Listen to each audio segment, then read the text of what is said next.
Assalamualaikum warahmatullahi wabarakatuh. Berjumpa kembali dengan Anissa dalam podcast Suara Padmanaba. Pada kesempatan kali ini saya akan ditemani oleh partner baru saya yang untuk pertama kalinya mengikuti kegiatan podcast. Ini dia Kak Ainun. Halo Kak Anissa. Halo. Baru pertama kali nih di podcast. Iya, harus semangat ya Kak ya.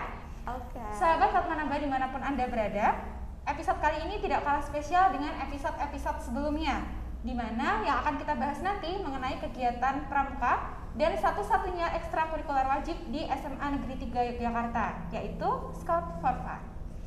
Nah, kita juga mengundang narasumber yang ahli di bidangnya, yaitu pembina pramuka dari gugus depan 03045, 03046 Pangkalan SMA Negeri 3 Yogyakarta, dan juga perwakilan dari Ambalan Yosudarso Kartini.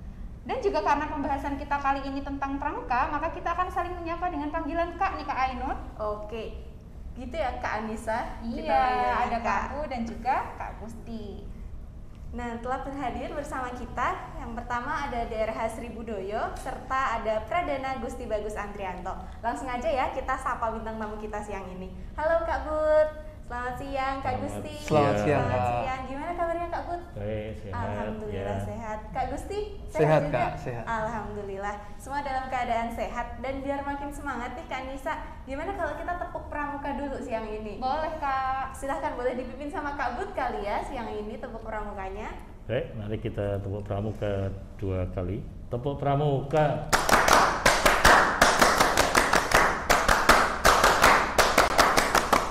Wah, seru sekali Kak Ainun.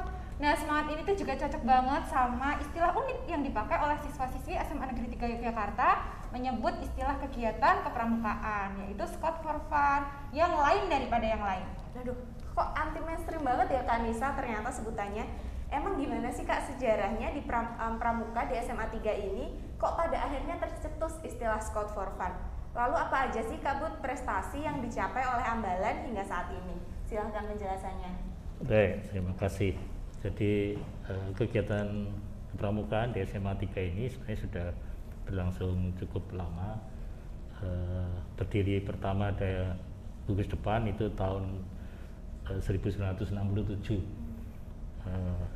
Kemudian di SMA 3 itu memang siswanya diwajibkan untuk ikut kegiatan kepramukaan. Pada waktu itu adik-adik siswa kelas 3 sebenarnya yang harus ikut. Dalam perkembangannya kemudian kegiatannya dipindahkan ke kelas 1. Nah, karena ada kegiatan yang diwajibkan ekstrakurikuler itu, kemudian juga di kurikulum 2013 kementerian justru mewajibkan semua sekolah untuk melaksanakan kegiatan ekstrakurikuler kepramukaan. Sementara di SMA 3 yang sudah lama ada kegiatan wajib ekstrakurikuler itu, adik-adik menyebutnya adalah Scout for Fun. Itu upaya untuk mengajak siswa dengan kegembiraan bergabung bersama-sama di dalam kegiatan ekstrakurikuler pramukaan. Di samping di SMA 3 ada kegiatan untuk adik-adik yang memang suka kegiatan pramuka yang merupakan kerelaan, itu di dalam Ambalan Kartini dan Yosudarso. Jadi Scout for Fun ini dinamai oleh adik-adik sendiri, khususnya mereka yang pernah ada di Ambalan, untuk mengajak siswa di SMA 3 ikut di dalam kegiatan pramuka wajib ini. Nah, di dalam perkembangannya tentunya karena kegiatan di SMA 3 ini sudah cukup lama untuk kepramukaan, maka aktivitas yang dilakukan oleh adik-adik khususnya di Ambalan itu sudah banyak kegiatan yang mereka lakukan dan juga mengikuti berbagai lomba-lomba yang ada di kuartir cabang, bahkan sampai kuartir daerah maupun yang diselenggarakan oleh perguruan tinggi. Nanti tentunya Dek Gusti yang Pradana juga bisa bercerita saat-saat ini apa-apa yang sudah ditorehkan di dalam kejuaraan-kejuaraan. Tapi yang jelas bahwa SMA 3 cukup diperhitungkan gugus depannya adik-adik Ambalan penegaknya ini di dalam kegiatan kepramukaan di tingkat cabang dan juga di tingkat daerah, karena sudah sering juga memperoleh kejuaraan, khususnya kalau tiap tahun kuartir cabang itu menyelenggarakan kegiatan pengembaraan Desember itu sering sudah menjadi rutin bagi adik-adik SMA 3 untuk berprestasi di situ. Di sisi lain adik-adik dari SMA 3 ini juga ada yang karena ada yang aktif di dalam kegiatan kepramukaan sampai di tingkat kuartir daerah bahkan kuartir nasional, sehingga ada juga yang menjadi pengurus di tingkat nasional untuk menangani penegak pandika seluruh Indonesia. Nah ini kebanggaan kita, ada beberapa yang sampai di tingkat nasional sebagai pengelola kegiatan pramuka. Gitu. Wow, ternyata udah sampai tingkat nasional. Dan sudah lama Kak, dari 1967 itu berarti sudah lama sekali. Lama sekali. Wah, itu tadi sejarah pramuka yang sudah dipaparkan oleh Kak But ya, mengenai SFF juga dan ambalan di SMA Negeri 3 Yogyakarta.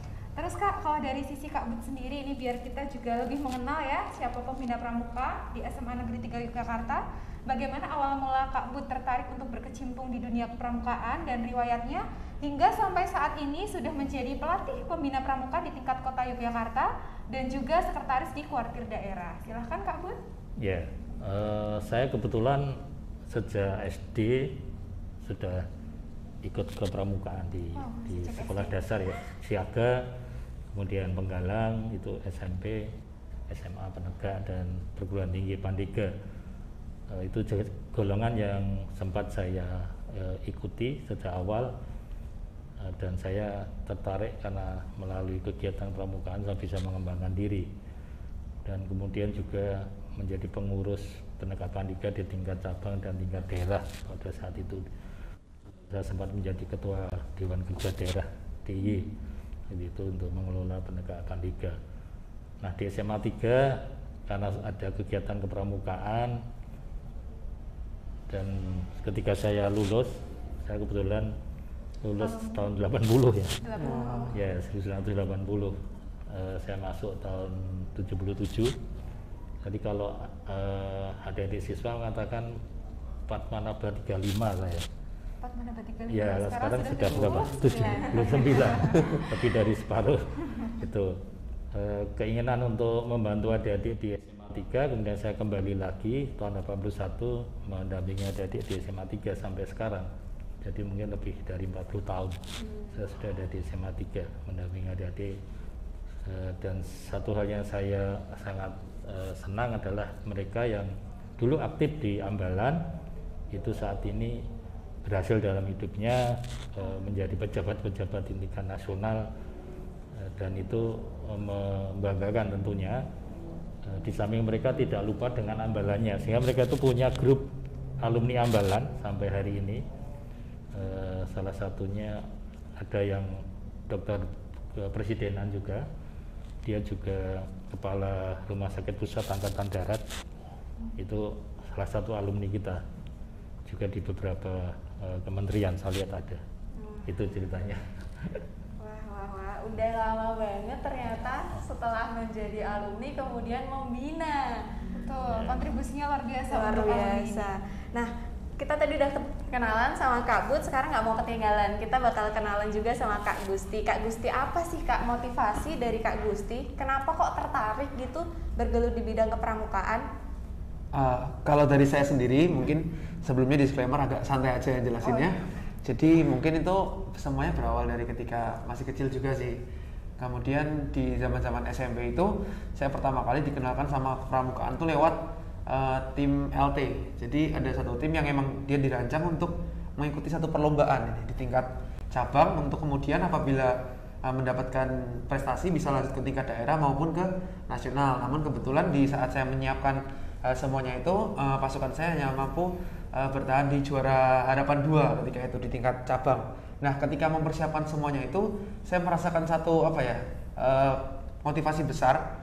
Kepramukaan tuh saya merasakan ada passion yang cocok dengan saya, entah itu terkait dengan fisiknya sendiri ataupun hal-hal yang terkait dengan survival, ilmu-ilmu yang mungkin nggak bisa kita dapatkan selain dari mengikuti kepramukaan itu sendiri. Misalnya semapur atau mungkin morse, itu saya paling suka di yang semacam semboyan isyarat seperti itu. Jadi emang hal-hal yang ada di pramukaan itu selain menantang saya sendiri, juga memiliki hal-hal yang nilainya sangat penting bagi kehidupan saya sendiri, karena saya kira poin-poin itu mungkin nggak bisa saya dapat kecuali di Pramuka itu sendiri. Mungkin banyak nih teman-teman yang ngerasa Pramuka untuk zaman sekarang mungkin kurang relevan digunakan, atau mungkin yang sudah merasa kurang puas atau kurang suka dengan kegiatan kepramukaan. Namun untuk saya sendiri, apalagi setelah terjun jauh sampai pernah menjadi penggalang Garuda, itu di situ saya baru sadar di satu titik di mana pramuka itu ternyata emang memberikan benefit itu buat kehidupan. Nah itu yang mungkin saya jadikan alasan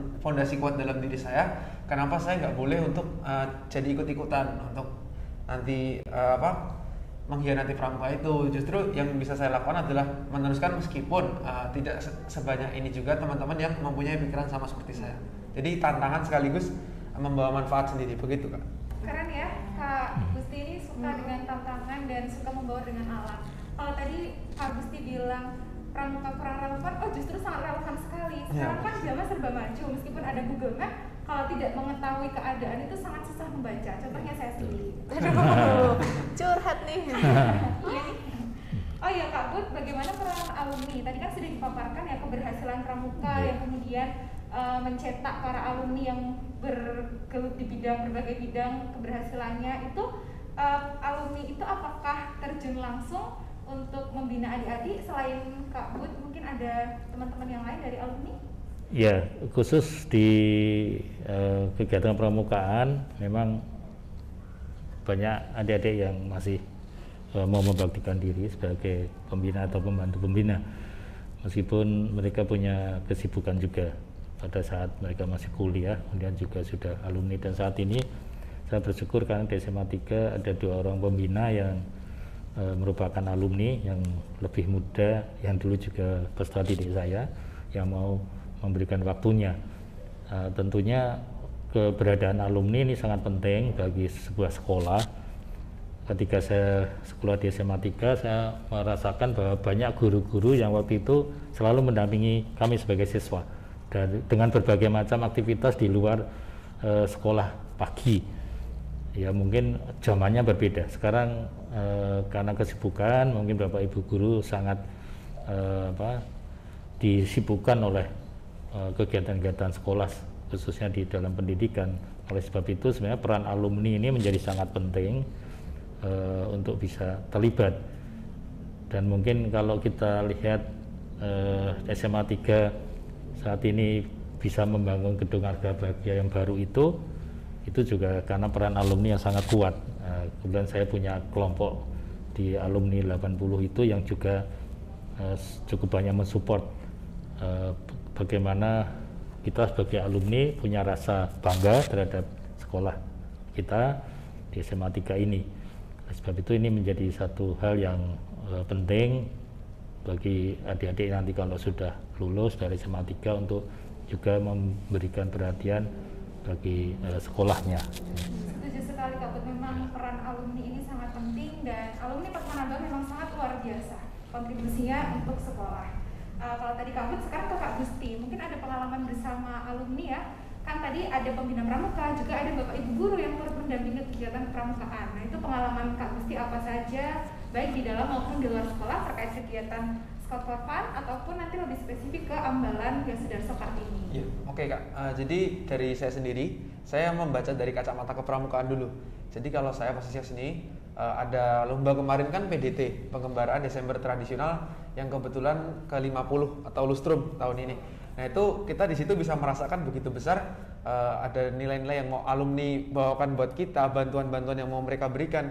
Ketika misalnya kita memerlukan sarana transportasi atau kemudian kita memerlukan suntikan dana untuk membeli keperluan misalnya untuk festival kesenian rakyatnya, untuk drama. Nah itu benar-benar kami merasakan setiap kali kami meminta bantuan kepada alumni lewat grup maupun via chat saja, mereka itu akan memberikan respon yang sangat positif untuk kemudian itu membuat banyak sekali berdatangan bantuan kepada kami, dan justru kami sampai kebingungan, ini kok jadi banyak banget jadi bingung. Iya, jadi akhirnya dari situ kita bersyukur, kemudian sebagai gantinya emang kita ada perlu kesadaran menumbuhkan satu bentuk tanggung jawab untuk apa? Untuk membalas apa yang telah mereka berikan kepada kami itu dengan bentuk usaha yang semaksimal mungkin. Jadi ketika PDT itu karena kami telah banyak dibantu, kami benar-benar udah bakar motivasinya, pokoknya kita udah dibantu, kita saatnya buktiin diri kalau kita ini emang bisa bersama alumni maupun dengan bantuan kita sendiri kita pasti bisa. Dan itulah nanti PDT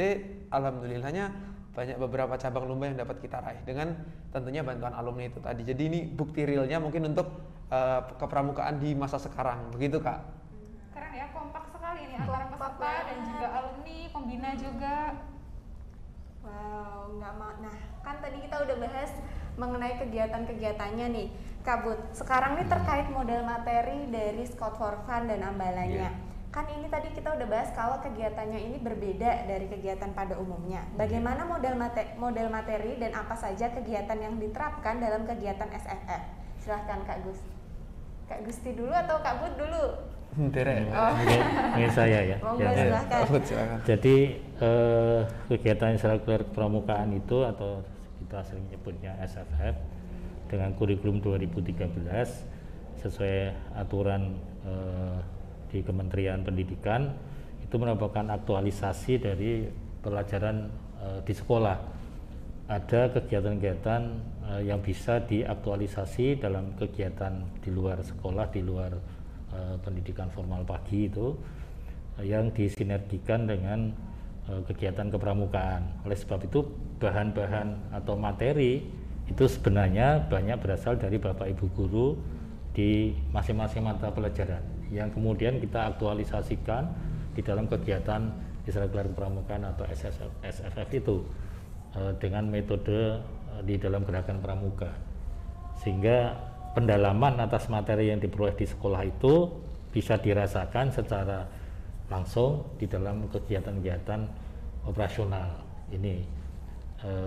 Itu dari sisi materi. Kemudian sisi lain sebenarnya adik-adik di SFF ini juga bisa mengembangkan inovasinya di dalam mereka berlatih, sehingga kenapa di 2 semester itu biasanya semester yang kedua kita membuat adik-adik untuk bisa berimprovisasi menyusun program latihan rutin sesuai dengan keinginan mereka, sesuai dengan masa-masa perkembangan kejiwaan jasmani mereka. Ini yang diharapkan.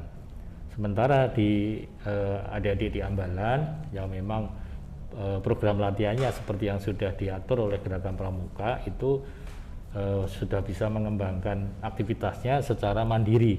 Jadi kalau untuk adik-adik penegak seusia SMA itu diberi kepercayaan untuk menyusun kegiatannya sendiri, melaksanakan sendiri, kemudian mengevaluasi atas apa yang sudah dikerjakan. Ini perbedaannya pada golongan penegak. Mungkin agak beda kalau di Penggalang, di mana materi-materi kegiatannya itu lebih banyak dari kakak pembina dan adik-adik Penggalang mengikuti. Tetapi di tingkat penegak agak berbeda, di mana adik-adik bisa mengembangkan keinginan kegiatannya, mengikuti perkembangan zamannya. Jadi kegiatan tradisional scouting itu seperti tali temali, morse dan sebagainya yang biasanya muncul di kegiatan Penggalang itu di tingkat penegak itu sudah dikembangkan lebih jauh. Jadi tidak hanya sebatas itu, tapi bagaimana adik-adik di tingkat penegak ini bisa mengembangkan lebih mahir lagi. Kalau dia misalnya waktu di Penggalang itu mengenal peta-peta, tetapi kalau di penegak mereka mengembangkan untuk pengetahuan peta yang lebih detail lagi, seperti peta topografi untuk naik gunung dan sebagainya itu. Jadi bisa membaca bagaimana peta topografi salah satunya, kemudian juga bagaimana memanfaatkan IT yang ada. Ya, ini perkembangan sesuai dengan usia-usia mereka. Jadi memang agak berbeda untuk kegiatan-kegiatan di tingkat penegak yang mungkin masyarakat itu sering melihat kalau kita pramuka itu ya tepuk tangan, nyanyi, tali temali, morse dan sebagainya. Ya itu memang di tingkat Penggalang benar. Itu permainan untuk membuat terampil, tetapi di tingkat penegak apalagi Pandega sudah menjadi berbeda, di mana mereka akan mengembangkan kepemimpinannya, manajemen, kemudian juga inovasinya semacam itu. Sebab itu kreativitas ini menjadi penting. Kalau sekarang zamannya kita menggunakan media sosial, maka itu juga kita manfaatkan. Ketika sekarang kita ada podcast, adik-adik pramuka juga menyelenggarakan itu, melaksanakan kegiatan itu. Adik-adik di Ambalan bisa melakukan itu, bahkan melakukan webinar dengan anggota kepanduan atau kepramukaan di luar negeri, semacam itu bisa dilakukan. Jadi membangun kegiatan bersama. Ini. Jadi modelnya ada kolaborasi gitu ya Kak? Betul. Ya, betul. Iya. Kalau dari Kak Gusti sendiri nih, selaku pramuka penegak dan pradana, yang dirasakan apa sih Kak bedanya kegiatan-kegiatan di SMA 3 ini? Oke, jadi pertama menanggapi dulu, sebelumnya ini sebenarnya dari Ambalan sendiri untuk kegiatan latihan rutinnya di semester awal kemarin sampai dengan pertengahan semester 2 ini mungkin agak kurang terlaksana karena pandemi COVID. Untuk itu kemarin itu baru aja dari pengurus harian atau biasa dikenal dengan BPH mengadakan satu pertemuan. Kemudian kita berusaha untuk mengevaluasi dan mencari referensi. Kebetulan ada beberapa pangkalan di Yogyakarta juga yang memiliki gambaran unik, cocok untuk diterapkan di masa pandemi ini. Jadi apa itu gambarannya? Jadi ketika kita larut nanti, Ambalan itu bakal ada larut per minggu. Jadi kita biasakan misalnya hari Rabu, setiap rutin hari Rabu itu kemudian kami laksanakan secara online. Jadi secara online saja, dan apa aja yang bakal kita penuhi itu berupa poin-poin yang ada di SKU. Jadi kita bermaksud untuk mempermudah tiap-tiap pramuka penegak, khususnya anggota Ambalan, untuk dapat memenuhi poin-poin SKU. Dengan apa? Ketika 3 minggu awal itu kami memberikan materi dari kakak kelasnya, kemudian di minggu akhir itu akan ada ujian bersama. Ini sementara konsepnya begitu. Jadi akan ada ujian SKU bersama, kemudian bersama pembina untuk kemudian dapat tanda tangan untuk mungkin mengalami kenaikan tingkat, misalnya menjadi bantara atau mungkin laksana, dan terlebih kalau bisa Garuda sekalian, mungkin begitu. Sama mungkin kalau dari Ambalan sendiri ada beberapa kegiatan yang memang kita laksanakan khusus ya ada di Ambalan aja, misalnya HUT Ambalan atau mungkin kegiatan Kartini atau peringatan gugurnya Yosudarso untuk pangkalan yang putra, seperti itu Pak. Wah, keren sekali ya, dan juga lengkap. Tadi sudah sedikit disinggung kesulitan yang dihadapi dengan teman-teman di masa pandemi ini.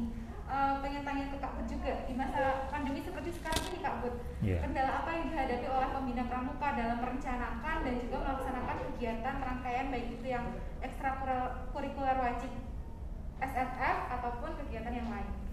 Ya, memang di masa pandemi ini agak berbeda suasananya, karena kita agak susah untuk bertemu, sehingga ketika kita menyusun kegiatan khususnya untuk SFF ini, yang sering menjadi hambatan adalah keaktifan adik-adik peserta untuk mengikuti kegiatan itu, yang sebenarnya sudah disiapkan untuk membangun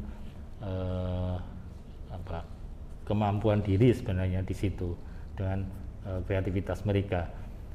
Jadi kalau kita ketika belum pandemi itu kita bisa bertemu, langsung mengkomunikasikan, kemudian kita bisa melaksanakan kegiatan sistem bergunya. Tapi di masa pandemi ini kita menghadapi kendala tidak bisa bertemu langsung, sehingga ketika harus membangun kebersamaan melalui media yang ada, itu yang kita coba untuk bisa memfasilitasinya. Tapi saya melihat ini juga tidak mudah untuk adik-adik sendiri di dalam sangga atau regu kalau di Penggalang itu untuk berhimpun. Ini menjadi tantangan rasa bagi kita semua. Tetapi kalau dari sisi berbagai macam kegiatan, apakah kemudian di masa pandemi ini kita kesulitan? Sebenarnya tidak, karena kita bisa merubah model-modelnya dengan media yang ada, itu bisa kita munculkan di situ. Oleh sebab itu kegiatan kepramukaan sebenarnya berjalan terus, hanya tidak tatap muka secara langsung, tapi melalui media online. Persoalannya itu tadi, sejauh mana keikutsertaan dari adik-adik. Sementara di Ambalan sendiri juga punya permasalahan hampir sama sebenarnya. Jadi sisi lain juga karena banyak aktivitas. SMA 3 ini kan ekstrakurikulernya juga banyak, kemudian juga aktivitas adik-adik siswa juga banyak. Itu sampai-sampai kehabisan waktu. Itu saya perhatikan. Ya, jadi sama-sama mengusahakan dengan media yang ada ya Pak untuk menghadapi keterbatasan dari pelaksanaan kegiatan. tentunya kendala ini tidak hanya dialami oleh pembina pramuka saja, tapi juga peserta. Tadi Kak Bud sudah menjelaskan kendala-kendalanya. Kemudian ada nggak sih Kak strategi atau solusi yang diterapkan, dan gimana sih Kak Gusti menyikapi strategi-strategi itu? Apakah solusinya udah oke atau masih kurang lagi? Silahkan Kak Bud. Ya, memang dengan media yang sekarang ada ini mendorong kita untuk memotivasi adik-adik peserta kegiatan kepramukaan itu untuk terlibat. Oleh sebab itu kita menggunakan model bagaimana supaya sistem bergunya berjalan, sebenarnya itu. Karena dengan mereka bisa berkomunikasi di dalam kelompoknya, di dalam bergunya, maka harapan kita berbagai tugas yang kita buat itu bisa diselesaikan oleh regu atau sangga itu. Ini salah satu upaya kita. Kemudian juga tetap memotivasi agar mereka juga punya keinginan untuk mengembangkan ide-idenya di dalam kegiatan itu. Ini model-model yang kita coba untuk kita lakukan. Namun demikian saya juga bisa memahami karena adik-adik ini juga sudah punya banyak kegiatan formal pagi dengan berbagai ketugasan. Nah itu yang kadang-kadang juga menyebabkan adik-adik kita ini jenuh. Itu bisa kita pahami gitu. Oke, kalau Kak Gusti sendiri gimana Kak selama masa pandemi ini? Mungkin jenuh ya dengan kegiatan-kegiatan virtual. Padahal kan kalau pramuka identik dengan kegiatan di lapangan, kumpul-kumpul langsung gitu ya Solusinya Kak. gimana Mas kalau kayak gitu?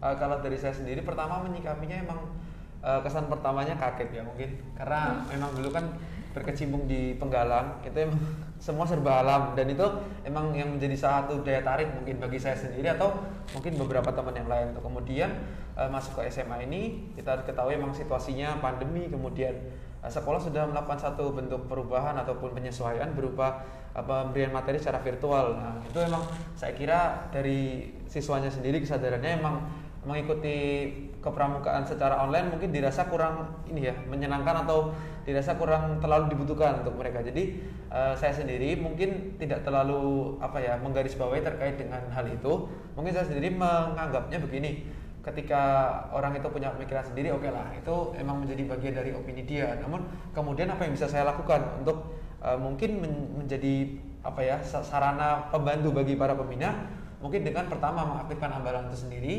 Untuk kemudian saya tahu sendiri bagaimana anak-anak pramuka, khususnya anak-anak ambalan ini tahu menyikapi situasi yang ada. Dan setelah saya melihat berbagai gambaran yang ada pada tiap-tiap siswa di ambalan, saya melakukan satu pertemuan yang memang tujuannya untuk saling menguatkan tali persaudaraan. Nah itu yang saya ingin bangun dulu. Pertama, tali persaudaraan sudah kuat, jadi kita ikut ke pramukaan itu bukan sekedar formalitas untuk memenuhi target, misalnya saya harus bisa tali temali lah, atau mungkin saya harus memenuhi poin SKU ini. Tapi yang saya ingin tekankan lagi, ikut ke pramukaan ada benefit yang kita bisa ambil selain daripada nilai-nilai kepramukaan itu sendiri. Karena pramuka itu kan luas ya. Jadi mereka juga pertama mengajarkan sifat sukarela, kemudian nilai-nilai bantuan yang lain yang mungkin saya kira itu sangat perlu sekali untuk dimiliki bagi tiap-tiap siswa itu sendiri kalau kepramukaan itu. Kemudian mungkin saya telah menekankan ke teman-teman ambalan, ketika kita di ambalan itu memiliki kesempatan untuk aktif di dunia luar ambalan, misalnya dengan mengikuti satu kegiatan. Nah kegiatan itu kan akan memberikan kita satu benefit lain. Contohnya apa? Misalnya pemberian TISKA atau tanda peserta kegiatan. Nah itu nanti pemberian TISKA misalnya seperti yang saya kenakan ini, itu bisa kan dikenakan di tiap-tiap baju daripada peserta yang mengikuti, untuk kemudian memberikan motivasi bagi peserta yang lain. Jadi tidak perlulah kita untuk ikut-ikutan menjadi malas, tapi tetaplah menjadi diri kita yang otentik, untuk kemudian mungkin bisa saja ditauladani bagi teman-teman yang lain. Kalau dari saya seperti itu Kak. Oke, pertanyaan terakhir ini yang nantinya akan dijawab oleh kedua bintang tamu kita, Kak Ainun. Apa harapan untuk kedepannya terkait kegiatan SFF, kegiatan kepramukaan ataupun ambalan sendiri? Kak Gusti dulu silakan. Ya, mungkin kalau dari saya, emang pertama menyikapinya mungkin lebih banyak mencoba untuk offline. Pertama itu untuk membangun tali persaudaraan sendiri. Emang saya tahu anak-anak SMA 3, anak-anak Padmanaba itu udah pasti terbangun relasinya melalui event atau mungkin kegiatan lain di luar sekolah atau mungkin kegiatan pembelajaran itu sendiri. Namun untuk kepramukaan sendiri, saya mungkin rasa mereka harus tahu satu poin penting yang harus mereka sadari tentang ternyata pramuka itu bukan harus diikuti, cuman pramuka itu dibutuhkan. Jadi kesadaran itu harus dirubah tentang mindset bahwa pramuka itu bukan sekedar formalitas tadi, tapi mengikuti pramuka itu menjadi satu bentuk hal yang kita butuhkan. Misalkan saya nanti suatu saat memerlukan ini membangun satu barang-barang untuk keperluan rumah tangga, ternyata hanya dengan tali temali yang diajarkan di kepramukaan itu saya bisa melakukan, atau mungkin dengan materi kepemimpinan yang biasa saya dapat ketika webinar di pramuka, ternyata ada gunanya ketika saya memimpin ambalan atau mungkin memimpin organisasi di luar kepramukaan. Jadi menumbuhkan kesadaran lewat mengubah mindset aja sih dari teman-teman, sama mengusahakan offline-nya, persaudaraannya biar oke, pasti nanti pada semangat just gitu. Sepakat sekali ya, pramuka itu bukan hanya formalitas tapi adalah sesuatu yang kita butuhkan. Betul. Sebagai aktivis di bidang kepramukaan, ini tentunya banyak pengalaman, kesan dan juga prestasi yang sudah didapatkan baik Kak Put maupun Kak Gusti. Mungkin dari Kak Put mewakili para pembina pramuka, apa orientasi kedepannya terkait kegiatan kepramukaan di SMA Negeri 3 Yogyakarta? Ya, saya berharap sebenarnya adik-adik bisa mengikuti kegiatan kepramukaan itu baik ekstrakurikuler maupun yang ada di ambalan itu dengan mengambil nilai-nilai yang ada di situ. Itu akan mendorong untuk kemampuan mengembangkan dirinya. Memang yang namanya proses pendidikan itu pasti pemaksaan. Ya, kalau kita dulu nggak bisa jalan, dipaksa jalan, akhirnya bisa jalan. Ya, waktu itu kan kita nggak bisa membaca, dipaksa membaca. Nah, di dalam kegiatan kepramukaan itu kan sebenarnya dalam bentuk permainan, gamenya macam-macam. Kalau di adik-adik penggalang itu tadi bermain tali temali maupun morse. Sementara permainan di adik-adik penegak itu bermain untuk menjadi pemimpin, bermain untuk menjadi manajer, bermain untuk mampu berinovasi. Oleh sebab itu saya berharap adik-adik bisa memanfaatkan kesempatan berlatih di dalam kegiatan SFF maupun di ambalan itu untuk mengembangkan dirinya, karena sebenarnya target kegiatan bagi adik-adik itu adalah pengembangan diri sebagai pribadi, pengembangan sebagai manusia sosial maupun pengembangan diri sebagai makhluk Tuhan. Itu bisa membuat adik-adik memiliki keimanan, ketakwaan, keterampilan. Nah, hal semacam itu yang saya berharap bisa menjadi kesempatan untuk adik-adik untuk mengembangkan diri. Model kita ada tanda penghargaan, itu memang metode yang dibuat agar adik-adik menjadi tertarik dan bangga atas prestasi yang dicapai. Itu memang harapan kita. Saya yakin yang namanya penghargaan itu pasti sangat membanggakan bagi adik-adik yang mencapainya. Bahkan ikut kegiatan di tingkat-tingkat tertentu, bahkan tingkat internasional, itu menjadi sebuah nilai tambah tersendiri. Nah, ini harapan saya adik-adik bisa memanfaatkan hal semacam itu. Amin, amin. Baiklah, sahabat Menambah, itu tadi pertanyaan terakhirnya dan sudah dijawab oleh kedua narasumber kita siang ini. Demikianlah sharing-sharing kita siang ini bersama Kak But dan juga Kak Gusti. Terima kasih banyak atas waktunya. Semoga harapan dan orientasi yang telah dipaparkan tadi dapat terrealisasi demi kemajuan sekolah kita tercinta SMA Negeri 3 Yogyakarta.